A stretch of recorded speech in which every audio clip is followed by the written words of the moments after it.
say goodbye to what we had. Damn, Spirit. Damn, Spirit. The good times. Spirit is gone. Are we back? I got this.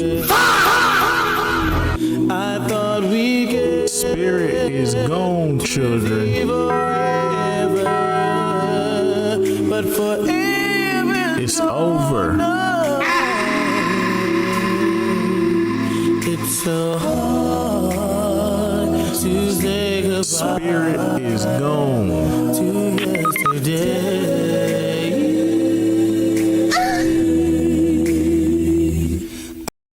Spirit is gone. Spirit Airlines is no longer existing. It's a deeper meaning to why they got rid of it. It was a plan. It was their plan all along. But I'll talk about it at the end. Anyways, though, it's your boy, Mr. DDG94 here, back with another reaction video. And today, we finna react to the decline of Spirit Airlines. This is by the company, man. We ain't reacted to his videos in a minute. Without further ado, let's get right into it. Yeah.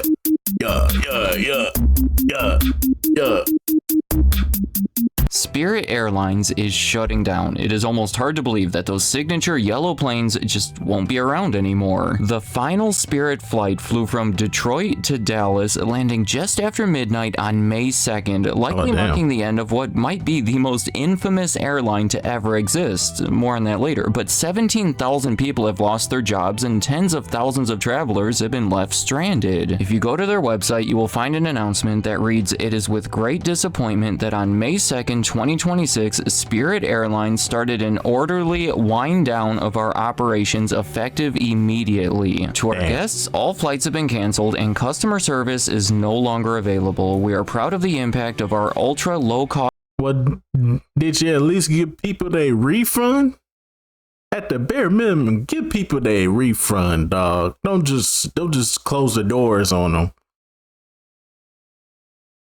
Model on the industry over the last 33 years and had hoped to serve our guests for many years to come. Not incredibly surprising to anybody who has been following the state of the company, considering they filed for bankruptcy in November of 2024 that was followed by a second bankruptcy less than 1 year later. Obviously, those are troubling signs, but still, companies are often able to recover from bankruptcies, especially in the airline industry. 3 of the big 4 U.S. airlines, Delta, American, and United, have recovered from bankruptcies in the past. In fact, the last major U.S. airline to completely shut down like this was Midway on the day after the 9/11 terrorist attacks almost 25 years ago. So when you look at it that way, something unusual is happening here. We are witnessing history. Spirit is going to be frozen in time and become one of those things that make us think about this era. A lot of people have been requesting that I make this video trying to explain the unique situation. There have been more suggestions for this topic than anything else I can remember for a long time. So for today, I want to deliver by outlining what I believe to be 5 of the biggest reasons behind the collapse of Spirit Airlines. Starting out with the most obvious reason, everybody here is thinking it, a negative reputation. And what else can I possibly say here that has not been said a million times already? Spirit receives an abnormally high rate of complaints from customers, and the American Customer Satisfaction Index typically ranks them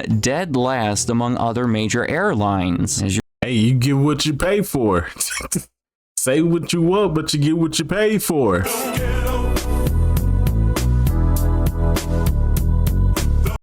Hey, you get what you pay for.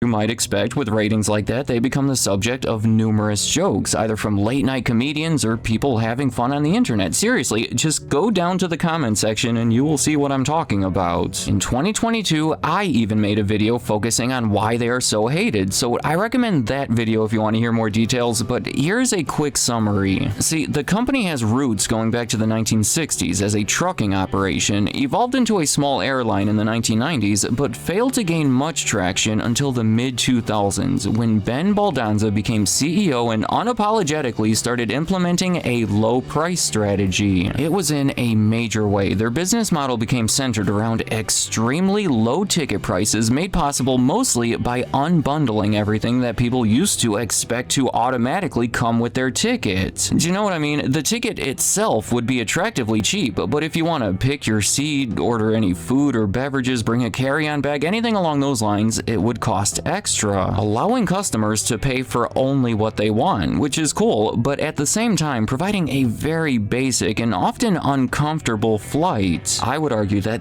I've only flown Spirit once.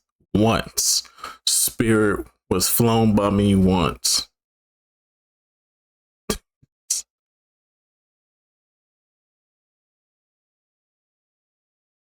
I didn't really have a bad experience though. I will say the carry-on shit caught me off guard, but other than that, I got where I was trying to get to, you know. I got where I was trying to get to and I got back home safe. That's all that matters. this strategy is the single greatest reason behind their success and their failure. It practically changed the way pricing works throughout the industry, leading me to the next reason behind their failure: tough competition. 20 years ago, Spirit was doing things that were practically unheard of. For example, in 2007, they were the first US airline to charge a fee for checking a bag that has since become the new standard. They essentially exposed the demand for this type of pricing that has since been adopted by larger, more powerful airlines in a less aggressive way. In 2012, Delta started offering basic economy airfares, now called Delta Main Basic, which they say offers you lower prices with limited flexibility and is best for those who aren't concerned with benefits like seat selection, same-day changes, or upgrades. It was essentially created to compete directly against the ultra-low-cost carriers that were gaining traction at the time, mainly Spirit. Then in 2017, 5 years later, United and American started offering something similar, which happened to be the same year Delta announced that they would be expanding their offerings globally. So to put it simple, something that used to be unique to Spirit can now be found at many other airlines, most of which have significantly better reputations. Spirit has been known to fit as many seats on their planes as possible, so if you place a high value on legroom, you might want to explore those other options. I think it has gotten to a point where people just avoid Spirit in favor of any other comparable offer. My next reason on the list is going to be a quick one: the pandemic. And I'm not saying anything revolutionary here. Lockdowns, restrictions, and an overall fear of spreading the virus led. And the pandemic was lit. The pandemic was lit. I took a quick trip to Arkansas during the pandemic. Came back because I was like, fuck it, shit. We getting money.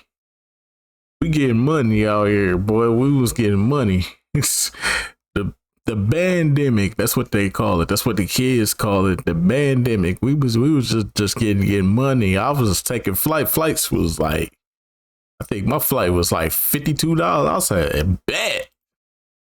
We was in that bitch. I was like, hold on, cuz.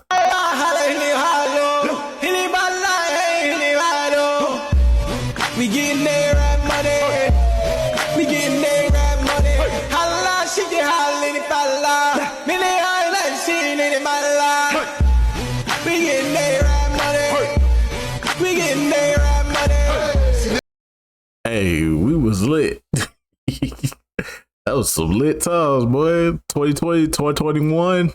Boy, y'all just don't know. Them flights was cheap. Imagine getting a flight for $50. Ain't gonna see that no more. Hell no. To a drastic drop in travel, which was bad for all the airlines, but Spirit really had a hard time recovering. Their income turned into losses in 2020 that have since totaled almost $6 billion.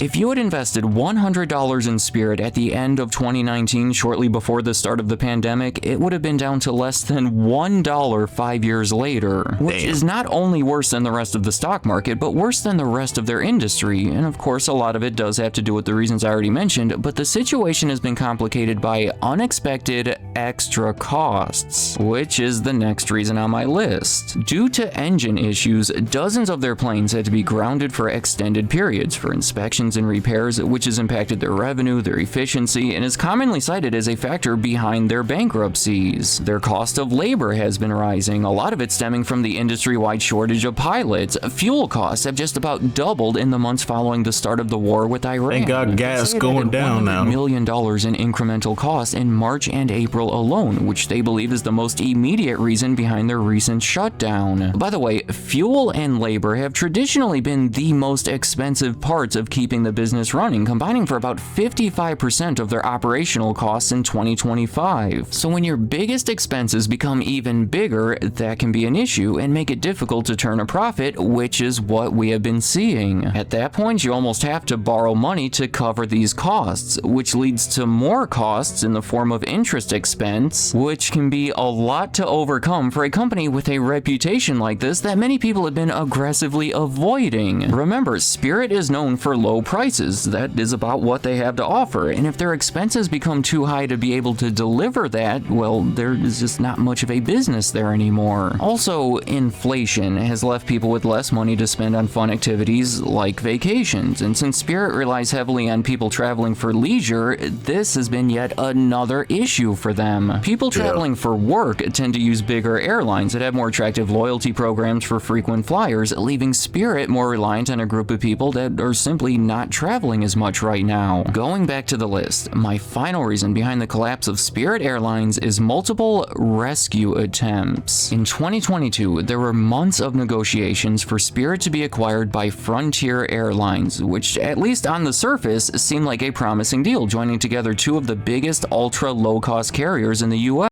And then I think they took a deal with, what was it, Blue Sky, something like that, Airlines, because the investors wanted that. It was all planned, bro. I'll talk about it at the end. Frontier is from Denver, whereas Spirit is from Florida, so it would have joined the East and West operations under one company. On top of that, the CEO of Frontier at the time was Barry Biffle, who had previously spent 8 years as the chief operating officer over at Spirit. Today, he believes that the merger would have saved the company, and I think most would have to agree with that. However, the shareholders of Spirit voted against the deal because there was a more attractive offer on the table. Frontier was offering a cash and stock deal worth around $2.8 billion when JetBlue came in with an offer worth around $3.6 billion. Stupid. So here we have yet another deal that... This is a prime example why the grass ain't greener on the other side. The grass ain't always greener on the other side. Once they took that deal, it was over. Would have likely saved Spirit that also failed to happen. This one was challenged by the Department of Justice as part of the antitrust crackdown from the Biden administration. I want to point out that as of 2026, Spirit only holds about a 3 to 4% share of the market. So either one of these mergers would have created a company maybe about half the size of the Big Four. It was ultimately blocked by a federal judge that feared JetBlue would not continue operating as an ultra low-cost carrier, and I guess that would reduce competition in that segment. It is a controversial decision, especially now. At the time he made the statement, Spirit is a small airline, but there are those who love it. To those dedicated customers of Spirit, this one's for you. Yeah, that is such a silly statement looking back, because blocking that merger almost certainly hurt Spirit more than allowing it would have. The company's stock lost almost half its value following that decision, and that is where things really started falling apart. More recently, there have been discussions of a government bailout, where the US government would potentially provide $500 million in exchange for up to 90% of the company. But this was really more of a last-minute Hail Mary type effort. I guess the Trump administration was insisting that the government would have the first claim to Spirit's assets if they were to fail, and the investors did not agree with that, so it turned out to be yet another deal that never happened. We've been counting that as 3 attempts to save the company that failed for different reasons. If any one of them had gone through, people would probably still be flying on Spirit planes right now. Them saxophones getting super loud by that point. The saxophones got super loud by this point. It was over.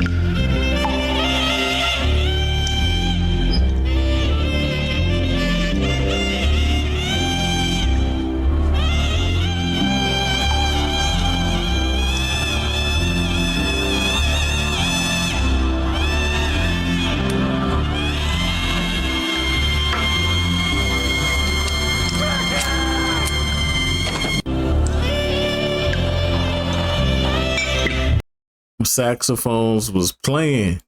To summarize the situation, these last 5 or 6 years have been really unfortunate for Spirit. A lot of it has been their fault, but a lot of it has been beyond their control. You have to admit, they have been dealing with a lot of issues that keep piling on top of each other until it became too overwhelming to control. Ultimately, I doubt many people not directly connected to the company have been broken up about this, but my guess is that the memory of Spirit will become more positive as time goes on. I'll bet you that there will be a day when pictures of those yellow planes make us nostalgic for this time period, and they will be remembered for For sure.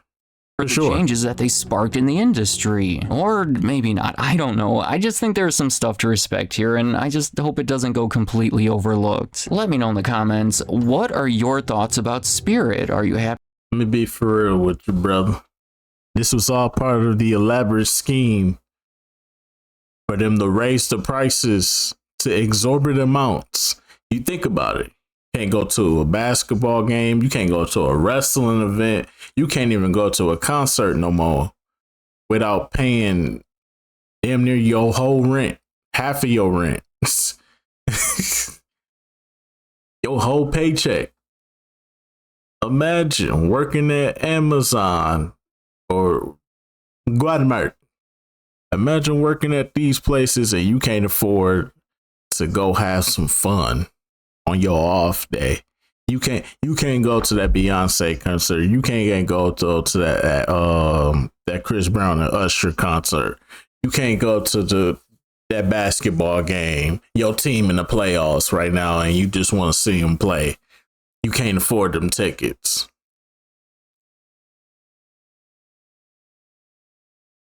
WWE in town. You can't afford them tickets.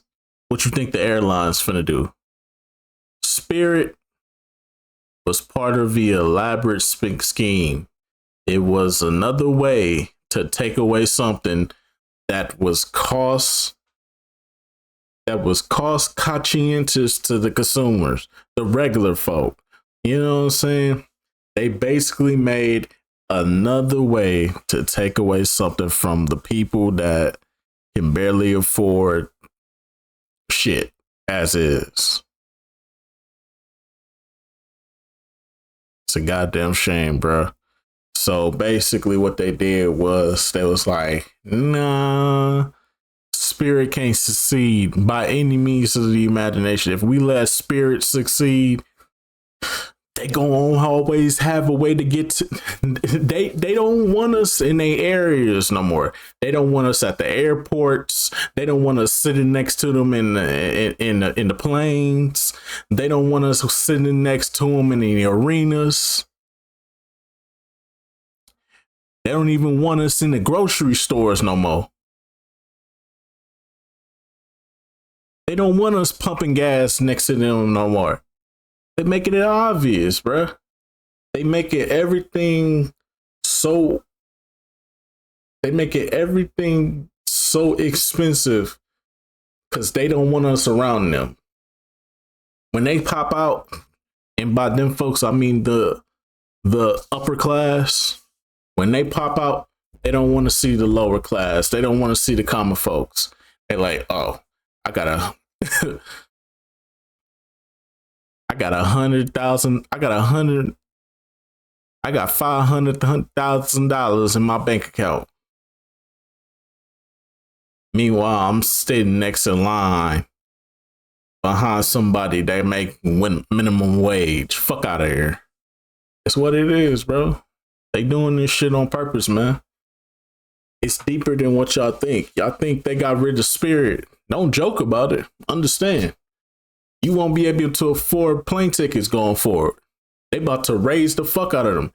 You want to know say what you want about Spirit, but Without Spirit, you wouldn't be able to afford a plane ticket with Southwest or one of the bigger airlines. Or yeah, you wouldn't be able to afford that if it wasn't for Spirit. Now that Spirit is gone, what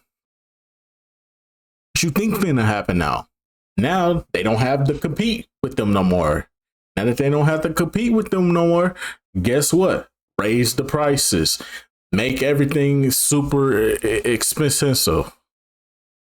Oh, you want to put your bag on? That's gonna cost you $200, $300. Well, then don't bring a bag. But I'm going on vacation. You would expect that I'm gonna bring a bag. That ain't our problem.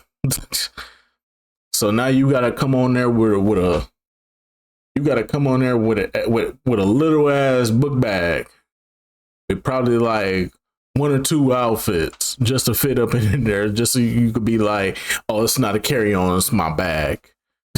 You could put it in your lap or under your seat, so that way you don't get charged. That's the only way, bro. It's finna cost you an arm and a leg to fly now. Shit. Y'all better get used to Greyhound, because that's the only way you finna travel this country going forward. You gonna have to take a Greyhound, brother. You gonna have to take multiple days off to just to go where you trying to go. You know what I'm saying? It is what it is. Anywho. Happy to see them go, or are you going to miss having them as a low price option? Do you have any experiences that you would like to share, positive or negative, with one of their flights, or have you just completely avoided them? And finally, what do you see for the future? Will the Spirit name live on in some shape or form, or is this truly the end of it? And any other— Nah, Spirit gonna live on when them prices go up. When them prices go up, Spirit is gonna be missed deeply. It is what it is, though. But anyways, though, that's just gonna about do it for this one. I'll see y'all in the next video. Till then, deuces.